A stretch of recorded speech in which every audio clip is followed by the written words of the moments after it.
మా సారు పెద్ద సారే వచ్చిండు కదా కాంగ్రెస్ పార్టీలో ఒక మన ముఖ్యమంత్రి అయిండు పెద్ద సారు కొత్త సారు ఎన్నో 10 ఏళ్ల క్రితం మాట ఇది 10 ఏళ్ల నుంచి పోరాడి ఇప్పుడు తన ప్రభుత్వం తెచ్చుకున్నాడు పెద్ద సారు తెచ్చుకున్నాక సార్ని కలిసి మా బాధలు చెప్పుకుందాం మాకు ఇండ్లు లేవు ఇడిసారం లేదు తెలంగాణ ప్రభుత్వంలో ఇల్లు ఇచ్చిందని మీకు తెలంగాణలో మాకు ₹1 పింఛన్లు కూడా ఇవ్వలేదు సార్ వచ్చిన దళిత బంధు కూడా ఇవ్వలేదు వచ్చిన ఇండ్లు కూడా మాఫ్ చేసిండ్రు ఏం చేస్తాము మా పరిస్థితి ఒక 10 ఏళ్ళు తిరిగిన సారు ఎండలో కాళ్ళు మాడిపోయినా కూడా అట్లే తిరిగిన నేను ఏడో ప్రోగ్రాం రమ్మంటే అడిగి పోయినా ఏం లాభం లేదు సారు తిరిగి తిరిగి తిరిగి తిరిగి యాస్టకు వచ్చి పోయింది ఇప్పుడు నీకు గత ప్రభుత్వంలో పెన్షన్ ఉందా ఈ కళాకారుల పెన్షన్ కావచ్చు కానీ లేకుంటే మామూలు పెన్షన్ వృద్ధాప్య పెన్షన్ ఏది లేదు కళాకారుల పెన్షన్ లేదు అదన మాస్టోనికి 10,000 పింఛన్ ఇచ్చిండ్రు మేము డక్కలోళ్ళం కిన్నెర వాయించి బతికేటోళ్ళం మాదిగోళ్ళ గురువులం మేము మాదిగోళ్ళు వేస్తే మేము తినేటోళ్ళం వాళ్ళే మాకు సంభవాన్ని ఇస్తారు త్యాగం ఇస్తారు గింజలు పైసలు వాళ్ళే అసొంటి అడుక్కొని తిని ఊరి బయట గుడి చేసుకొని బతికేటోళ్ళం మేము కళా జీవితం నారాయణపేట జిల్లా మొక్తల్ తాలూకా జక్లేరు గ్రామం అయితే ఈ లేవల్ల మా సార్ని పెద్ద సార్ని రవీంద్ర సార్ని కలవనీకి వచ్చిన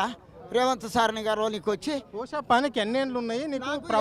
ప్రభుత్వం పెన్షన్ ఇచ్చిందా లేదా గతంలో నాకు 82 ఏళ్ళు ఉన్నాయి నాకు ఇస్తాం అనుకుంటా నాకు ఇయ్యలే సారు ఇంతవరకు నాకు ఇండ్లు లేవు పింఛన్ లేదు ఏది లేదు ఆర్థిక సాయం అందలే సారు నా పిల్లలు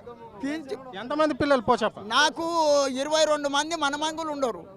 నాకు 22 మంది మనమంగులని ఈ కిన్నెరతోనే చదివిస్తుండ ఈ కిన్నెరతోనే బతికిస్తుండ నా పిల్లలు ఏమేమి చదువుతున్నారు నీ పిల్లలు ఎక్కడెక్కడ సెటిల్ అయ్యారు ఆనే చదివిస్తున్నా మొత్తాల నారాయణపేట అట్లకెళ్ళే చదివిస్తున్నా నా పిల్లలని ఇక మొత్తము 6 తారీఖు ఇక 7, 8, 10 తారీఖు వరకు చదివిస్తుండ నా పిల్లలని అంటే ఇప్పుడు నీ కొడుకు పిల్లలా బిడ్డ పిల్లలు కొడుకు ఒక్కడే మొత్తం నాతోనే ఉండరు నా పిల్లలు ఇక ఎవరికి ఏం లేదు ఈయన పెద్ద అల్లుడు పెద్ద ఆయమ్మ మొగడు ఆయనకు ఒక 5 మంది మగ పిల్లలు ఉండరు అదే కష్టం చేసుకొని చదువుకొని ఈ కిన్నెర మీద బతుకుదేరు అందరినీ నడుపుతుంటా నేల నుంచి కిన్నెర కొడుతున్నావు ఈ కిన్నెర ఎట్లా తయారు చేసారు ఈ కిన్నెరకి ఎన్ని మెట్లు ఉంటాయి మా తాతలు ముని తాతల నుంచి ఈ కిన్నెర తయారైంది 12 మెట్ల కిన్నెర మా తాత నుంచి మా ముని తాత నుంచి మా తాత నేర్చిండు మా తాత చదివించిండు చదివి మేము చేసినాం మేము కూడా ఒక లెవెల్ అయ్యింది ఒక లెక్కల ఇప్పుడు ప్రజాపాలనకు ప్రజావానికి వచ్చిరు మీరు ఏం దరఖాస్తు చేసిరు ఎందుకు చేసిరు దరఖాస్తు అంటే ఏమిటికి వచ్చిన ఎవరు చూసినా పట్టించుకోలే డక్కలోళ్ళు అంటే అసలు పట్టించుకోరు మమ్మల్ని కలెక్టర్లు కానీ ఎమ్మెల్యేలు కానీ ఎవరు కూడా పట్టించుకోలే ఇస్తామంటారు కానీ ఇయ్యారు మాకు పెద్ద సార్ దానికి వచ్చి మా గోడు చెప్పుకునాలే మా బతుకులు చెప్పుకునాలి మా బతుకులు వీనంగా బతికినాయి డక్కలోళ్ళ జీవులే ఈనంగా బతికినాయి మా డక్కలోళ్ళకు ఇండ్లు లేవు పింఛన్లు లేవు ఏవి లేవు మా పిల్లలు రోడ్డు మీద చెత్త కుండల పాలయ్యిండ్రు అని మేము మా బాధ సారుకు పెద్ద సారుకు చెప్పుకునికే వచ్చిన సారు దేవుని లెక్క కలవలేదు నాకు పెద్ద సారు కలవలేదు మాకు అందుకోసం దరఖాస్తు ఇచ్చినాం ఇక్కడ ఇండ్ల దరఖాస్తు ఇచ్చి మేము వెనక్కి మళ్ళీ పోతున్నాం రేపు మొక్తాల తాలూకాలో వస్తున్నాడు సారు రేవంత్ అన్న ఆ సారు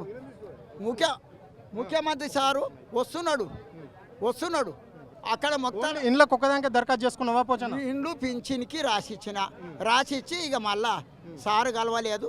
రేపు మా మొత్తం తాలూకాకు వస్తాడు కదా అప్పుడు పోయి ఓ లెటర్ ఇచ్చి